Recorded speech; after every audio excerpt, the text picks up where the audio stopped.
Well, there was also a very striking part of that exchange where he said, after saying that John Lewis didn't attend his inauguration, President Trump said, and nobody's done more for black people than I have. Well, the obvious implication is that Donald Trump is saying that he has done more for African Americans than one of the civil rights icons of the last half century. There was another part in the interview where he said no president's done more for black people apart from me, maybe Abraham Lincoln. And I said, are you honestly saying you've done more for African Americans than Lyndon Johnson, who passed the Civil Rights Act? And he said, well, how did that work out? And I sort of was confused. Black people were able to vote? Yeah, it was a very strange part of the. He talked about opportunity zones and criminal justice reform, etc. But I did return to it because it was such a striking comment. I said, "You're really saying you did more than Lyndon Johnson, who passed the Civil Rights Act?" And he insisted that he had. Yeah. It is breathtaking, but this is what would-be autocrats do. It's what they do across the world. Is they create their own reality, an alternate reality, and they invite their followers to come along. And like cult members, a lot of them do. A lot of them believe the alternate reality.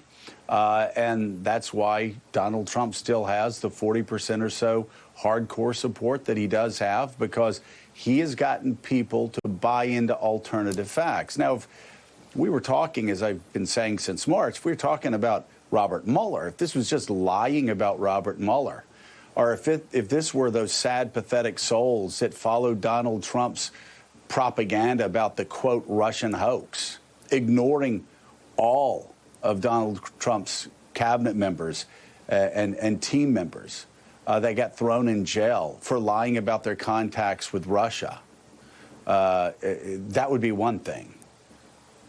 But now, following the lies of Donald Trump, the alternative realities of Donald Trump, when he thanked President Xi in China for their transparency and their great work on behalf of the United States people, the coronavirus on January 24th, or when he said 2 days before that to CNBC in late January that it's one person coming in from China and it's going to go away.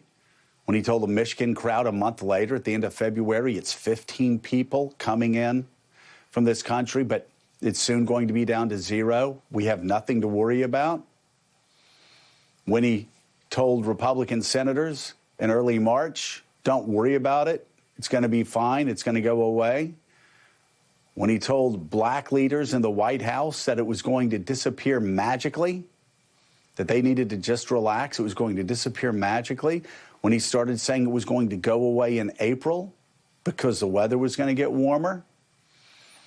When he mocked people for wearing masks, when somebody asked him a question on the mask and he told them to take the mask off, and when the person refused to for the safety of themselves and their family, Donald Trump said, oh, you're being politically correct.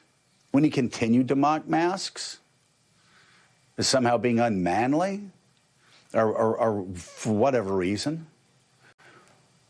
When he said that the virus is going to magically go away and it wasn't going to be with us in the fall and that we should open schools in the spring, last spring. I mean, it just, again, it continues. This alternate reality has now killed 150,000 Americans.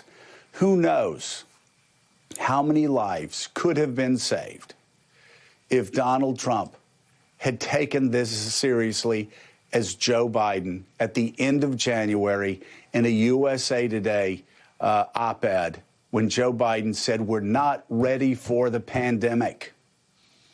Let your scientists and let your doctors lead this, Mr. President. Let them speak to us.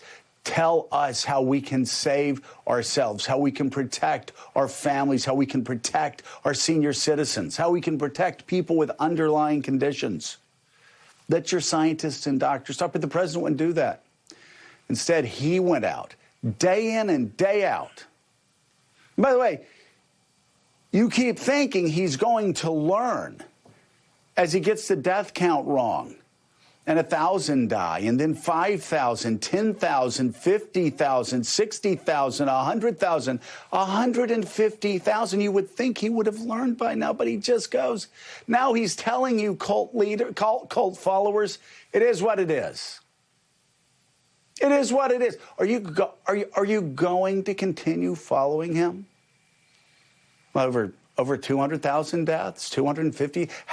How long do you go, Republican senators, until you speak up and start being more worried about the lives of the senior citizens in your district than the loyalty you show to a man who has shown no loyalty to you or your people? That's the question, because he's not getting better, Republican senators. He's still talking about hydroxychloroquine when everybody in his administration has said it doesn't work. Let's move on. It's not doing the job. And doctors out there who are still pushing it for whatever reasons, they're scam artists. Because the FDA has said, don't use it. It's dangerous for the coronavirus. And you have his, but he's still talking about it. And he's still saying this is going to go away. He's attacked Deborah Birx yesterday for telling the truth about the coronavirus. And yet people are still buying in this alternative reality, despite the fact it's killing their friends, it's killing their loved ones, it's killing family members.